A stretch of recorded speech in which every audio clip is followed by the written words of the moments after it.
दोस्तों, भारतीय सिनेमा में एक्शन फिल्मों की परिभाषा समय समय पर बदलती रहती है। बड़े स्टंट्स, शानदार विजुअल्स और दमदार फाइट सीक्वेंस तो आजकल आम हो चुके हैं। लेकिन फिर आया सोनू सूद का डायरेक्टोरियल डेब्यू फतेह। यह फिल्म सिर्फ सीमा को पार नहीं करती, बल्कि उसे पूरी तरह से तोड़ देती है। यह एक्शन थ्रिलर न केवल रोमांचक है, बल्कि इसमें गहरी इमोशनल जड़ों की भी मौजूदगी है। एक्शन, सस्पेंस और म्यूजिक का बेहतरीन मिश्रण फतेह को भारतीय सिनेमा की एक नई मिसाल बना देता है। तो चलिए शुरू करते हैं फतेह मूवी का एक्सप्लेनेशन। वीडियो स्टार्ट करते हैं। वीडियो अच्छा लगे तो वीडियो को लाइक करके चैनल को सब्सक्राइब जरूर कर दीजिएगा, ताकि आपको इसी तरह के लेटेस्ट और फ्रेश कंटेंट मिलते रहे। फिल्म की शुरुआत होती है फतेह सिंह नाम के एक स्पेशल एजेंट से, जो कि एक स्पेशल ऑप्स एजेंसी के लिए काम करता है, और वो अपने मिशन पर जाने से पहले अपनी एजेंसी के बारे में बता रहा होता है। ये एक ऐसी एजेंसी है जिसमें कोई मेडल नहीं मिलता, और पकड़े गए तो ये समझ लीजिए कि आप एक नॉर्मल इंसान हैं, जिसका एजेंसी से कोई भी वास्ता नहीं है। जिसके बाद फतेह सिंह एक बहुत बड़े होटल में जाता है। वहां पहुंचकर वो बहुत सारे लोगों को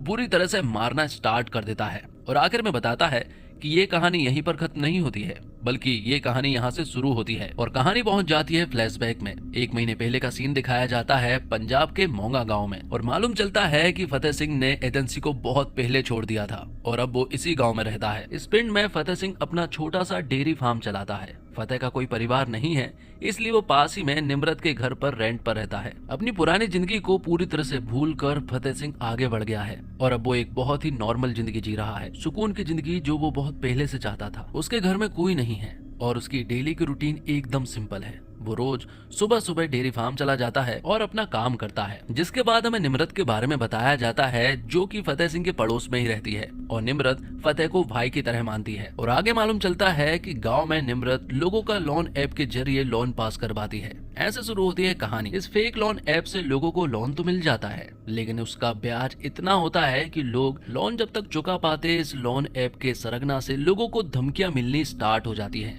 ऐसे में निम्रत के पास कई लोगों की शिकायत आनी स्टार्ट हो जाती है। तो अब निम्रत को दिल्ली जाना पड़ता है, क्योंकि ये सारी जवाबदारी उसी के हाथ में है। उसी ने सभी को लोन दिलवाया था, और अब सभी लोग कर्जे में डूब चुके हैं। जिसके बाद निम्रत के पास खुशी नाम की एक लड़की का मैसेज आता है, और खुशी निम्रत से कहती है कि जिन लोगों ने भी तुम्हें लोन दिलवाया है, मैं तुम्हें उनसे मिलवा सकती हूँ, लेकिन उसके लिए तुम्हें दिल्ली आना पड़ेगा। निम्रत को ना चाहते हुए भी वहाँ जाना पड़ता है, क्योंकि गांव में लोग लोन को लेकर अब सुसाइड करने पर उतर आए हैं। जिसके बाद हमें साइबर माफिया के हेड रजा को दिखाया जाता है। रजा एक ऐसा लीडर है जिसने पूरे देश को इस लोन की स्कीम को बांट रखा है, और उसके बहुत सारे फेक ऐप है और बहुत सारे साइबर फ्रॉड भी है, जिनके द्वारा वो लोगों को लूट लेता है। और इसी वजह से निम्रत और उसके गाँव के लोग भी इसी स्कीम की चपेट में आ चुके हैं। जिसके बाद निम्रत की माँ फतेह सिंह के पास आती है, और वो उसे बताती है कि निम्रत कुछ दिन पहले दिल्ली गई थी, लेकिन वो अभी तक नहीं लौटी है। जिसके बाद उसे उस लोन की स्कीम के बारे में मालूम चलता है कि इस फेक ऐप के द्वारा लोगों को लोन मिलता है। तो बहुत सारी जांच पड़ताल के बाद उसे मालूम चलता है कि ये फ्रॉड सिर्फ उनके गांव में नहीं,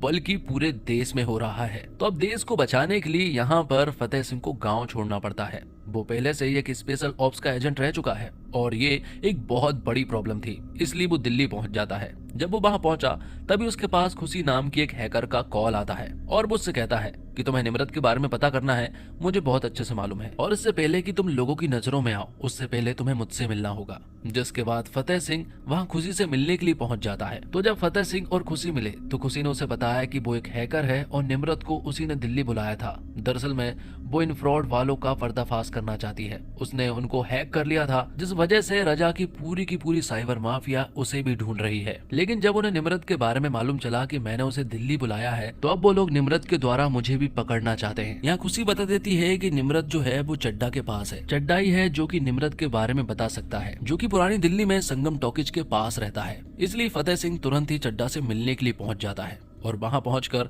वो देखता है कि यहाँ तो बहुत सारा इलीगल काम चल रहा है। जिसके बाद वो चड्डा से पूछने लगता है कि निम्रत कहाँ पर है। यहाँ फतेह उन्हें एक ऑफर देता है। वो कहता है कि निम्रत को वो चुपचाप गांव लेकर चला जाएगा, और तुम्हारे बारे में किसी को भी नहीं बताएगा। तुम यहाँ पर इलीगल काम करते रहो। लेकिन चड्डा भाई उसकी बात कहाँ मानने वाले थे। वो अकड़ में फतेह सिंह को कहते हैं कि अगर तू यहाँ से नहीं गया, तो दोनों की लाश हम यहीं पर ढेर कर देंगे। और वो लोग निम्रत के बारे में भी उल्टी सीधी बातें कर रहे थे, जो सारी बातें सुनकर फतेह सिंह को गुस्सा आ जाता है, और यहाँ के लोग भी समझ चुके थे कि अब वो पिटने वाले हैं। वो लोग तैयारी में तो थे, लेकिन फतेह सिंह स्पेशल ऑप्स का एजेंट है, जिस वजह से वो इन्हें बुरी तरह से मारता है। चड्डा को भी अधमरा कर देता है और यहाँ चड्डा उसे बताता है सत्य प्रकाश नाम के आदमी के बारे में कि निमृत जो है वो उसी के पास मिलेगी। और आखिर में यहाँ फतेह सिंह चड्डा को मार डालता है। अब अगले दिन हम इंस्पेक्टर बिस्बास को देख पाते हैं, जो कि संगम टॉकीज के पास आता है, जहाँ पर की बहुत सारे लोगों को मारा गया था। वो इन लोगों की इन्वेस्टिगेशन करने लगता है कि आखिर इन लोगों को किस गैंग ने मारा होगा,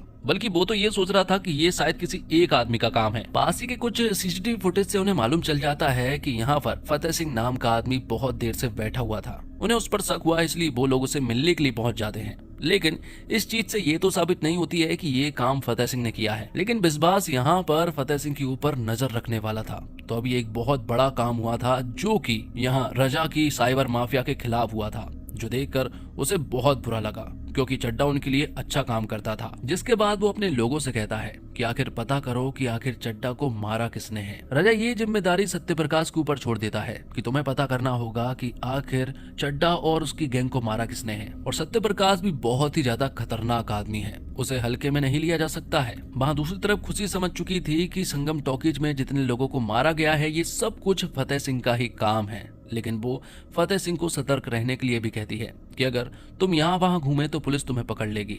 इसलिए खुशी उसे अपने घर ले जाती है और वो उसे पूरे साइबर माफिया के बारे में बताती है कि किस तरह से ये लोग देश को कंट्रोल कर रहे हैं और अंदर ही अंदर पूरे देश को खोखले करते जा रहे हैं। इन लोगों की सारे देश पर नजर होती है और ये सभी को एक दिन बर्बाद कर कर छोड़ेंगे। जिसके बाद खुशी फतेह सिंह से उसकी पुरानी जिंदगी के बारे में पूछती है, तो यहाँ फतेह उसे बताता है कि वो एक एजेंसी के लिए काम किया करता था। उसके पास एक फोटो आया करता था और फिर एक कॉल आया करता था, किसको मारना है उस फोटो में उस आदमी का चेहरा होता है। बस इसी तरह से वो काम किया करता था। वो एजेंसी कौन चलाता था, किसके लिए वो काम करता था, उसे तो ये भी नहीं मालूम। यहाँ वो खुशी को अपने लास्ट मिशन के बारे में बताता है कि उसे कुछ प्राइवेट फाइल अमेरिका से इंडिया लानी थी, जो कि बहुत ही ज्यादा सीक्रेट थी। उसे कुछ लोगों का सामना करना पड़ा, लेकिन बाद में उसे ऐसा लगा कि शायद इस काम में सुकून नहीं है, इसलिए उसने वो एजेंसी छोड़ दी और शांति से अपने पिंड पंजाब चला गया और वहाँ मोंगा गांव में रहता है। वहाँ वो सुकून से रहने लगा था। लेकिन जिस जगह पर वो रहता है और वहाँ के लोग सुकून से नहीं रहेंगे, तब तक वो भी सुकून से नहीं रहने वाला। इसलिए उसे निमृत को बचाना है। अब खुशी उसे बताती है कि ये लोग आखिर काम कैसे करते हैं। इन लोगों की बहुत बड़ी टीम होती है, हाईटेक हैकर्स होते हैं जो कि पूरे देश को अपने कब्जे में रखते हैं। मैंने एक बार तो इन्हें हैक भी कर लिया था, इसलिए अब ये लोग मेरे पीछे पड़े हैं। फतेह सिंह भी बहुत अच्छे से समझ चुका था कि ये कोई छोटी प्रॉब्लम नहीं है, इसलिए फतेह सिंह अपनी एजेंसी के बॉस से मिलने के लिए चला जाता है और उनसे सत्य प्रकाश के बारे में पूछता है। वो उन्हें सब कुछ बता देता है कि साइबर माफिया के द्वारा हमारे देश को खतरा है और इन्हें खत्म करना होगा, वरना ये पूरे देश को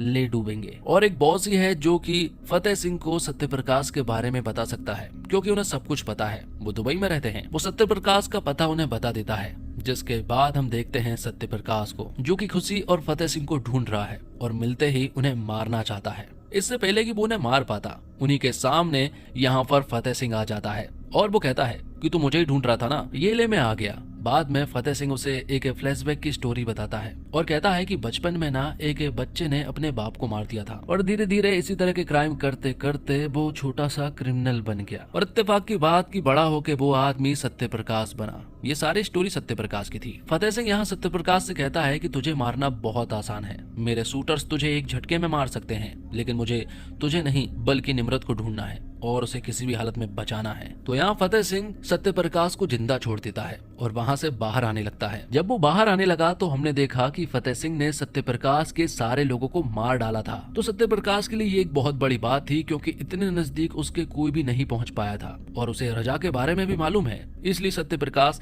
ये सारी बातें रजा को बताता है। रजा उसे आम आदमी समझ रहा था, लेकिन वो तो बहुत खतरनाक है, इसलिए वो उसे साइड करने के लिए प्लानिंग करने लगते हैं। जिसके बाद हम देखते हैं कि रजा के गुंडे खुशी को पकड़ लेते हैं और जब वो उसे वहां से लेकर जा रहे थे, तभी यहाँ पर एंट्री होती है फतेह सिंह की, जो कि उन्हीं के घर पर मौजूद था, जबकि खुशी को ऐसा लग रहा था कि वो यहाँ पर मौजूद नहीं है।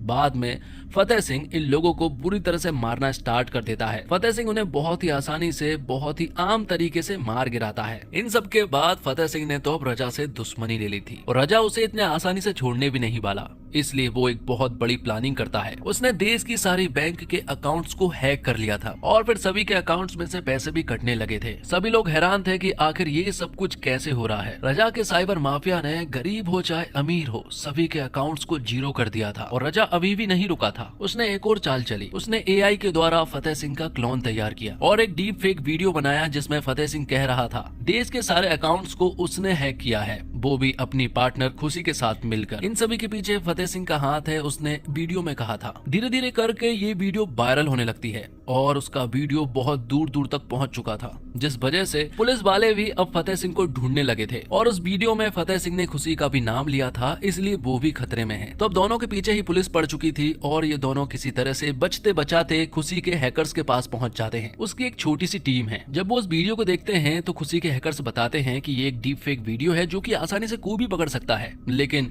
हमारी जनता जो है वो उन पर भरोसा कर रही है। और फिर थोड़ी देर के बाद यहाँ पर बिस्बास का कॉल आता है फतेह सिंह के पास और बिस्बास फतेह सिंह से कहता है कि इन सब के चक्कर में तू निम्रत को तो भूल ही गया। तू निम्रत को यहाँ पर बचाने के लिए आया था, लेकिन तू तो उन लोगों के पीछे पड़ गया। अब देख वो लोग तेरा क्या असर करते हैं। तभी फतेह सिंह और खुशी के पास एक लिंक आता है और उस लिंक पर क्लिक करने के बाद उन्हें मालूम चलता है कि निम्रत को वो लोग ऑनलाइन किलिंग के द्वारा मारने वाले हैं। वो इस वीडियो को एक सोशल मीडिया प्लेटफॉर्म पर अपलोड करते हैं और जब इस वीडियो पर 20 लाख व्यूज आ जाएंगे तब निम्रत की अपने आप जान चली जाएगी करंट लगकर। और खुशी के हैकर्स यहाँ पर उस आईपी एड्रेस को ट्रेस नहीं कर पाते हैं, जिस वजह से वो यहाँ पर निम्रत को अपनी आंखों के सामने मरता हुआ देखते हैं, जो देखकर फतेह सिंह को बहुत ज्यादा बुरा लगा था, क्योंकि वो निम्रत की मां को वादा करके आया था कि वो निम्रत को जरूर बचा कर लेकर आएगा। निम्रत को जिस तरह से मारा गया है तो फतेह सिंह को बहुत अच्छे से मालूम है कि उसे क्या करना है, इसलिए सबसे पहले पहुंचा वो इंस्पेक्टर बिस्बास की बिल्डिंग में। वहां पहुंचकर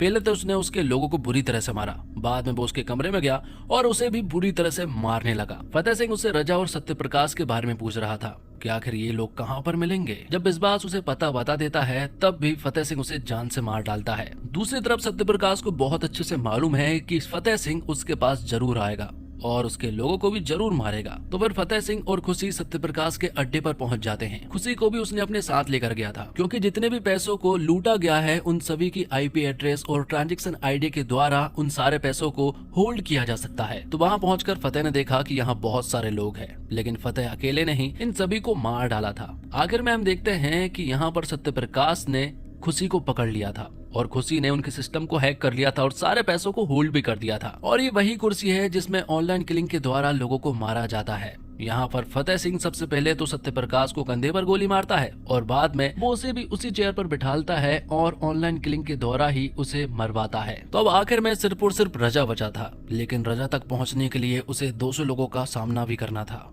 लेकिन फतेह ज्यादा नहीं सोचता, वो तो अंदर घुस जाता है और सभी को मारने लगता है। फिल्म की शुरुआत में जो सीन दिखाया गया था ये वही सीन है जब यहाँ पर फतेह सिंह ने 100 लोगों को मारा था, लेकिन अब यहाँ पर उसने 100 और मतलब कि 200 लोगों को मार डाला है। और फिर आखिर में फतेह सिंह की मुलाकात होती है रजा से। रजा यहाँ पर फतेह सिंह को बताता है कि जिस एजेंसी के लिए तुम काम किया करते थे उसी एजेंसी के लिए पहले मैं भी काम किया करता था। एक फोटो आता था और बाद में कॉल आता था। उसने वो एजेंसी छोड़ दी थी, लेकिन अब भी तो वो वही काम कर रहा है। पहले लोगों के सामने आना पड़ता था और उन्हें मारना पड़ता था, लेकिन अब छिपकर काम करना पड़ता है। लेकिन अभी ज्यादा लोग मरते हैं, लेकिन इसमें मेरी जिंदगी बहुत सुखी है और मेरे पास बहुत सारा पैसा भी है। मैं बुरा जरूर हूँ, लेकिन मैं पूरे देश को अपनी उंगलियों पर नचा रहा हूँ। आखिर में फतेह सिंह उसे मारने से पहले सिर्फ एक ही बात कहता है कि हर रामायण में रावण जरूर मरता है। फिल्म के आखिर में हम देखते हैं कि यहाँ खुशी जो है वो लंदन जाने वाली थी, लेकिन अब वो यहाँ पर फतेह सिंह के साथ रुकने का फैसला लेती है। और आखिर में इनके ऊपर कोई गन तान कर भी खड़ा हुआ था, वो कौन था नहीं पता, लेकिन इस छोटे से सीन ने फतेह 2 का इशारा भी कर दिया था। तो दोस्तों, हीरो है मारेगा ये तो पता था, पर ऐसा मारेगा इसका अंदाजा नहीं था। जी हाँ, फतेह सिंह का कमाल एक्शन आपको 1 मिनट भी पलके झपकाने का मौका नहीं देगा। साइबर क्राइम का पर्दाफाश करने सोनू सूद आ गए हैं। एक्शन एक्शन और एक्शन तो आपको सोनू सूद की फतेह में दिखेगा ही। साथ ही साइबर क्रिमिनल्स के खिलाफ इस फिल्म से धावा बोल दिया गया है। इंडियन जॉन विक लग रहे सोनू सूद की तारीफ इस बार उनकी एक्टिंग, एक्शन और डायरेक्शन तीनों के लिए ही करनी पड़ेगी। और फतेह में कहानी है एक ऐसा मुद्दा यानी प्लॉट है, साथ में काफी जबरदस्त एक्शन भी है। अच्छी बात यह है कि सिर्फ एक्शन को हाईलाइट करने के लिए कहानी के साथ समझौता नहीं किया गया, बल्कि फिल्म में एक मुद्दा होना जरूरी है जो कि है भी। हालांकि कहानी की शुरुआत थोड़ी बेहतर की जा सकती थी। कैसे निम्रत का किरदार गांव में रहते हुए साइबर क्राइम का पर्दाफाश करने के लिए उतारू है, ये थोड़ा बेहतर तरीके से दिखाया जा सकता था। लेकिन अगर फिल्म में दिखाए एक्शन की बात करें तो काफी बेहतरीन है। सोनू सूद स्क्रीन पर एक्शन करते हुए एकदम नेचुरल नजर आते हैं। कई एक्शन सीक्वेंस और फाइटिंग स्टाइल आपको हॉलीवुड के किरदार जॉन विक और रणवीर कपूर एनिमल की याद दिला सकते हैं। फिल्म में छोटे छोटे सटल गिग्स और वो आपको बीच बीच में हंसाते भी है। फिल्म के आखिर में हनी सिंह का गाना हिटमैन भी है, जिसके लिए आप थिएटर में थोड़ी ज्यादा देर भी रुक सकते हैं। कुल मिलाकर कहें तो ये फिल्म सोनू सूद के करियर के लिए एक टर्निंग पॉइंट साबित हो सकती है। और फतेह सिंह के किरदार में सोनू सूद कमाल लगे हैं। कैरेक्टर के हिसाब से उनकी बॉडी लैंग्वेज, उनका कॉन्फिडेंस काफी अच्छा लगता है। ना वो ओवर है और ना ही वो अंडर है। वहीं अगर बात जैकलीन की करें तो वो एथिकल हैकर का किरदार कर रही हैं। जैकलीन की एक्टिंग एवरेज है। हैरान करने वाली बात यह है कि वो इतने साल हिंदी सिनेमा में काम करने के बावजूद अपने एक्सेंट पर काम नहीं कर पाई। दिल्ली की लड़की जब अमेरिकन एक्सेंट में बात करती है तो वो थोड़ा अटपटा लगता है। फिल्म में दो बड़े चेहरे हैं, एक है नसरुद्दीन और दूसरे हैं विजय राज। कम स्क्रीन टाइम लेकिन अपनी जगह बना लेने वाले किरदार। नसरुद्दीन शाह का किरदार रजा इस कहानी का मुख्य विलन है, इसी के लिए काम करता है विजय राज का किरदार। दोनों ही एक्टर्स कहानी में बखूबी फिट होते हैं और अपनी एक्टिंग से इम्प्रेस कर देते हैं। और फतेह से सोनू सूद ने अपना डायरेक्टोरियल डेब्यू किया है और एक्टिंग के साथ साथ डायरेक्शन से भी वो आपका दिल जीत लेंगे। डायरेक्शन के मामले में फिल्म किसी हॉलीवुड एक्शन फिल्म से कम नहीं लगती। हालांकि इसे इमोशनली रिच और ज्यादा बनाया जा सकता था, लेकिन अगर एक्शन सीक्वेंस में डायरेक्शन की बात करें तो काम शानदार है। बिना किसी कट के लंबे लंबे वन टेक एक्शन सीक्वेंस है जो आपकी ग्रिप कमजोर नहीं होने देंगे। और लेखक निर्देशक के रूप में सोनू सूद ने साइबर माफिया जैसे ज्वलन विषय को लिया है और साथ ही भविष्य में होने वाले इसके भयानक खतरे से भी आगाह करने की कोशिश की है। उन्होंने दर्शाया है कि कैसे मोबाइल फोन के लूप होल्स के चलते भोले भोले लोग लालच के जाल में फंसकर इन साइबर अपराधियों के चंगुल में चले जाते हैं। और आखिर में सिर्फ इतना ही कहूंगा, फिल्म का रोंगटे खड़े कर देने वाला पहला ही एक्शन सीन फिल्म के मिजाज को पूरी तरह से सेट कर देता है। तो दोस्तों, इसी के साथ ये एक्सप्लेनेशन यहीं पर समाप्त होता है। उम्मीद करता हूँ दोस्तों आपको वीडियो पसंद आई होगी। वीडियो पसंद आई हो तो वीडियो को लाइक करके चैनल को सब्सक्राइब जरूर कीजिएगा ताकि आपको इस तरह के लेटेस्ट और फ्रेश कंटेंट मिलते रहे।